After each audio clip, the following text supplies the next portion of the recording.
مبتلا ہو جاتے ہیں.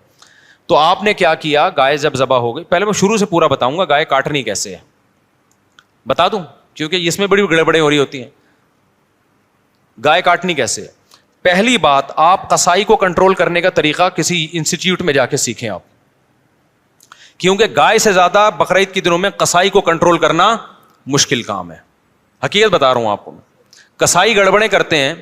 پہلی بات, قصائی کیا کرتا ہے, کیونکہ اس کے پاس اس 3 دنوں میں نا بقرعید کے, قصائی سے زیادہ مہنگا دنیا میں کوئی آدمی ہوتا نہیں ہے. 3 دنوں سے پہلے بچڑا جو مہنگا تھا نا, اب بچڑے اس کی ساری قیمت کدھر چلی جاتی ہے, قصائیوں کی طرف. اب قصائی کی ویلیو ہے. تو قصائی پکڑائی میں نہیں آتے, ان کو ہوتی ہے جلدی. آپ لائے, پہلی گڑبڑ قصائی یہ کرتا ہے کہ جانور کو گرایا, منہ میں ہوتا ہے اس کا گٹکا, منہ میں ہوتا ہے پان, منہ ہلا ہی نہیں رہا ہوتا, تکبیر ہی نہیں پڑھ رہا ہوتا. وہ کیسے پڑے گا جب اتنا بڑا گٹکا منہ میں رکھ کے پیک کے ساتھ بیٹھا ہوا ہے؟ تو تکبیر نکلے گی تو گٹکا ضائع ہو جائے گا نا اس کا.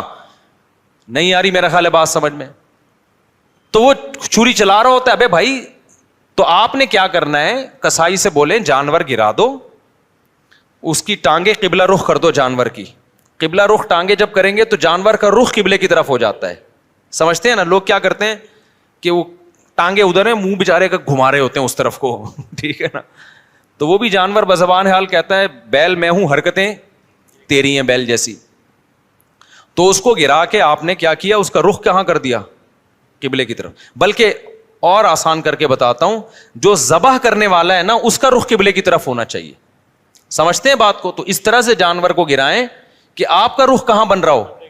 تو پاکستان میں اس کا طریقہ یہ ہے کہ جانور کا جو سر ہے وہ ہو جنوب کی طرف.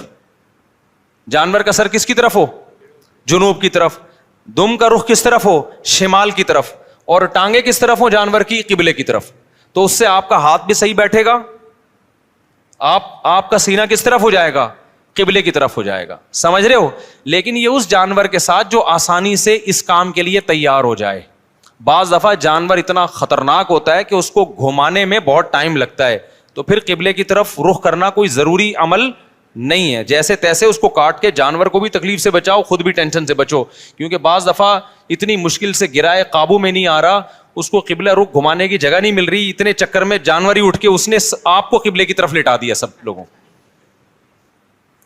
سب لیٹے ہوئے ہیں, ٹھیک ہے نا. ایسے بڑے واقعات ہوئے ہیں. تو کوئی تگڑا قسم کا جانور ہے, کنٹرول میں نہیں آ رہا, تو پھر تو جیسے تیسے ہو کر لو, تاکہ جانور کو بھی تکلیف نہ ہو, آپ کو بھی نہ ہو. لیکن نارملی اگر آسانی سے پاسبل ہو تو آپ نے کیا کرنا ہے کہ یہ بھی کر سکتے ہیں کہ اس کا سر شمال کی طرف ہو اور دم جنوب کی طرف ہو. یہ بھی صحیح ہے. مطلب یہ کہ ایک رخ اس کا شمال کی طرف اور ایک جنوب کی طرف. تو پھر پاؤں کس کی طرف ہوں گے, قبلے کی طرف. پھر آپ جب ذبح کرو گے نا تو آپ کا رخ کس طرف ہوگا, قبلے کی طرف.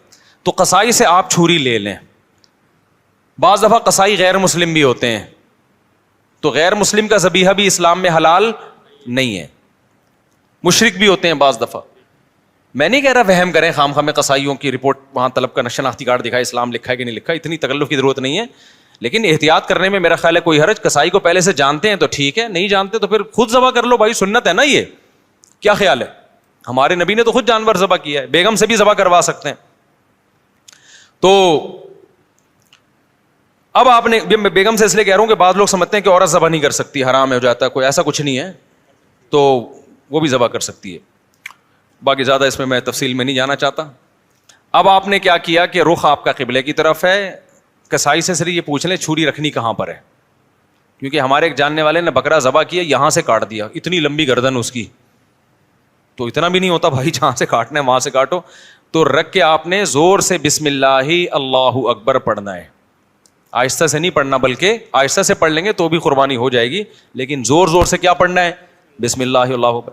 اور علماء کہتے ہیں قریب والے لوگ بھی پڑھیں تاکہ چھری چلانے والے کو یاد آ جائے. آپ نے جب ذبح کیا تو صرف 4 رگیں کاٹنی ہیں اس کی. ایک نرخرا, یہ جو خوراک کی نالی ہے, ایک سانس کی نالی ہوتی ہے, اور 2 ودج ہوتی ہیں جو دل سے پریشر کے ساتھ خون دماغ کی طرف لے کے جا رہی ہوتی ہیں نا, 2 نالیاں, بہت پریشر سے اس سے خون نکلتا ہے. تو یہ 4 ٹوٹل نالیاں کٹ جائیں گی. اس کے بعد مزید کچھ نہ کاٹیں. آج کل قصائی کاٹتے چلے جاتے ہیں, کیونکہ وہ چاہتے ہیں جانور جلدی ٹھنڈا ہو جائے, پھر جا کے وہ اندر نلی پہ چھرا مارتے ہیں اندر. اس سے جانور ٹھنڈا جلدی ہو جاتا ہے, لیکن اس کا نقصان کیا ہے کہ جانور کا خون جسم سے اچھی طریقے سے نہیں نکلتا. ذبح کرنے میں جو ایک بہت بڑی حکمت ہے وہ ہے کہ جانور کی باڈی سے اس کا خون نکل جائے سارا. خون اچھی چیز نہیں ہے. اب گورے بھی اس بات کو مان رہے ہیں, وہ بھی ذبح کی طرف آ رہے ہیں کہ بلڈ نکلنا چاہیے, خون میں بیماریاں ہوتی ہیں, خون کوئی انسانوں کے کھانے کی چیز نہیں ہے. تو اب اگر یہ حرام مغز میں جب وہ مارتے ہیں نا چھرا, اس سے جانور کے اعصاب ٹھنڈے ہو جاتے ہیں, تو دماغ نے جو باڈی کو میسج بھیجا ہوا تھا کہ ایمرجنسی لگی ہوئی ہے تڑپو, اور باڈی تڑپ رہی تھی اور اس کی وجہ سے خون کیا ہو رہا تھا, بہت تیزی سے نکل رہا تھا, تو جب وہ اس کا سارا نروس سسٹم ہی خراب ہو گیا تو باڈی کے احساس ختم, باڈی تڑپنا ختم اور بلڈ نکلنا ختم. تو قصائی لوگ یہ کام کرتے ہیں تاکہ جب گوشت کے اندر خون زیادہ رہے گا نا, عام دنوں میں اس لیے کرتے ہیں کہ گوشت میں خون رہے گا تو گوشت کا ویٹ زیادہ ہوتا ہے, تو اکنامکلی ان کو وہ سستا پڑتا ہے. اس کے نقصان کیا ہوتا ہے, پبلک کو بیماریاں کھانے کو ملتی ہیں. عام گوشت جو مارکیٹ میں مل رہا ہے نا, اس میں کیا ہوتا ہے, بلڈ رہ جاتا ہے, صحیح طرح وہ ذبح نہیں کرتے, چھرا مار دیتے ہیں اندر, جانور ٹھنڈا ہو گیا, گوشت میں بیماریاں رہ جاتی ہیں خون کی وجہ سے, وہ نقصان ہے. اور بقرعید میں کیا کرتے ہیں, بقرعید میں ان کو جلدی ہوتی ہے, یہ اکنامکلی ان کو نقصان ہوتا ہے کہ اگر ہم نے جانور کے ٹھنڈا ہونے کا انتظار کیا تو اتنی دیر میں ہم 10 بچڑے اور گرا سکتے تھے. ہمیں وسیم کے یہاں بھی جانا ہے, غفار کے یہاں بھی جانا ہے, ستار کے یہاں بھی جانا ہے, سارا یہ تھوڑی کہ ہم اس کے ٹھنڈا ہونے کا انتظار کریں گے. تو لہٰذا وہ فوراً کیا کرتے ہیں, اندر چاقو مار دیتے ہیں, چورا گھونپ دیتے ہیں تاکہ ٹھنڈا ہو جائے جلدی. تو آپ نے پہلے ٹریننگ کرنی ہے قصائی کو کنٹرول کرنے کی, کیونکہ لوگوں نے یہ میرے بیانات بھی قصائیوں کو سنا ہے کہ ابے 4 رگے کاٹ کے آرام سے کھڑا ہو جا, 2 منٹ اس کا خون نکلنے دے آرام سے, جب نکل جائے گا خون پھر کھال اتارنا شروع کر دو, اس کی اپنی طبعی موت اس کو مرنے دو, ذبح ہونے دو. لیکن قصائی کو پتا ہے کہ بھائی اگر یہ تو میں تو دیر ہو جائے گی مجھے, تو آپ اس کو بیان سنائیں, سمجھائیں, قصائی باز نہیں آتا. تو اس لیے میں بار بار کہتا ہوں کہ آپ نے جو جس کھونٹے سے جانور کو باندھا ہوا تھا نا, 4 رگے کاٹ کے تھوڑی دیر کے لیے وہاں سے قصائی کو باندھ دیں آپ. معذرت کے ساتھ قصائیوں سے پیشگی معذرت, وہ بھی ہمارے دوست یار ہیں بھائی, اسی سوسائٹی کا حصہ ہیں, لیکن کنٹرول میں ہی نہیں آتے نا, وہ کرتے ہیں, وہ نہیں مانتے. تو آپ نے تھوڑی دیر کے لیے جتنے بندے بیل پر تھے وہ سارے بیل کو چھوڑ کے کس پہ آ جائیں, قصائی پہ آ جائیں, اس کو کنٹرول کریں. وہ کاٹے گا, اندر تک کاٹتا رہے گا, اس کو بولے 4 رگیں کٹ گئی بس, سمجھ رہے ہو, اس سے گوشت میں ذائقہ بھی آئے گا, گوشت میں بیماریاں بھی نہیں آئیں گی. اور شریعت کا جو حکمت ہے کہ گوشت پاک ہو جائے, کیونکہ خون پاک چیز ہے یا ناپاک چیز ہے, ناپاک چیز ہے, تو گوشت کو شریعت چاہتی ہے خون سے کیا ہو جائے, پاک ہو جائے, تو پاک ہو جائے گا. سمجھتے ہو؟ تو یہ کام جب آپ نے کر لیا, اس کے بعد قصائی کو بولیں بھائی تو اب چھری سے جو بھی کرنا ہے کر, وہ کھال وال اتارے گا. اس کے بعد آپ نے کیا کیا ہے, وہ پھر جو شروع میں کلیجی نکلتی ہے, لوگ اس کی چاہت میں ہوتے ہیں جلدی سے ہم کلیجی کھا لیں. تو اب آپ نے حصے ایسے بنانا ہے کہ ٹھیک ہے آپ کلیجی, وہ جو چیزیں نکل رہی ہیں اس کے تلی ولی جو لوگوں کو شوق ہوتا ہے, وہ آپ نے 7 حصے کیے اور 7 حصوں میں تھوڑا سا گوشت بھی لے کے ملا دیا اور تھوڑی سی کلیجی بچا کے رکھ لی. یعنی کلیجی کے 7 حصے کیے, کلیجی دل ولز کے 7 حصے کیے, اور اس میں 7 میں کیا ملا دیا, بوٹیاں ملا دی کچھ, اور آخر میں جو گوشت کے 7 حصے کیے ان میں کیا ملا دی, کلیجی ملا دی. اب سود کے مسائل سے آپ کی حفاظت ہو جائے گی, سمجھ رہے ہو. اب اگر کہیں تھوڑا زیادہ تھوڑا کم بھی چلا گیا نا تو سودی حکام جاری نہیں ہوتے. پھر آخر میں پھر بھی بہتر ہے تول دیں, تاکہ لوگوں کو بھی نہ ہو نا, تولنے میں لوگوں کے دل بھی صاف رہتے ہیں کہ پتہ نہیں کیا یہ برتن میں نہیں ہوتا صحیح دفعہ.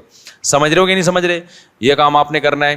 ایک اہم بات, قصائی کو اجرت میں گوشت دینا جائز نہیں ہے. قصائی کی آپ نے اجرت طے کی, بھائی یہ جانور ذبح ہوگا اور اس کے اتنے حصے ہوں گے اور یہ سب کہ تم نے کرنا ہے, تمہیں اتنے پیسے دیے جائیں گے. اگر وہ کہتا ہے میں پٹ کا گوشت لے کے جاؤں گا, تو قربانی کے جانور کے گوشت کو کمیشن یا اجرت کے طور پر استعمال بولو نہیں کر سکتے, کیونکہ اس کا مطلب آپ اس گوشت سے معاشی فائدہ اٹھا رہے ہو, پیسے بچا رہے ہو نا ایک طرح کا. آپ کہیں ہم نے تو پیسے اس کو پورے دیے, تو پیسے پورے دیے لیکن یہ ایگریمنٹ کا حصہ ہے. تو آپ نے قصائی کو مایوس کر دینا ہے کہ بھائی آپ کو صرف پیسے ملیں گے, باقی اخلاقی طور پر جب کلیجی گھر سے پک کے آئے گی تو جہاں سب کھا رہے ہوں گے آپ بھی کھا لینا, کوئی ہم منع تھوڑی کریں گے. الگ سے اس کا کوئی گوشت میں حصہ نہیں ہونا چاہیے, سمجھتے ہو, اس کو مایوس کر دیں آپ کی, پیسے ملیں گے. اور پھر آخر میں جب آپ گوشت بانٹ رہے ہوں تو کسی کو بھی دے دیں, پھر اس میں قصائی کو بھی دینے میں کوئی حرج نہیں ہے. لیکن آج کل یہ عرف بن چکا ہے, قصائی لازمی گوشت کا حصہ لے کے جاتے ہیں, پھر وہ بیچ رہے ہوتے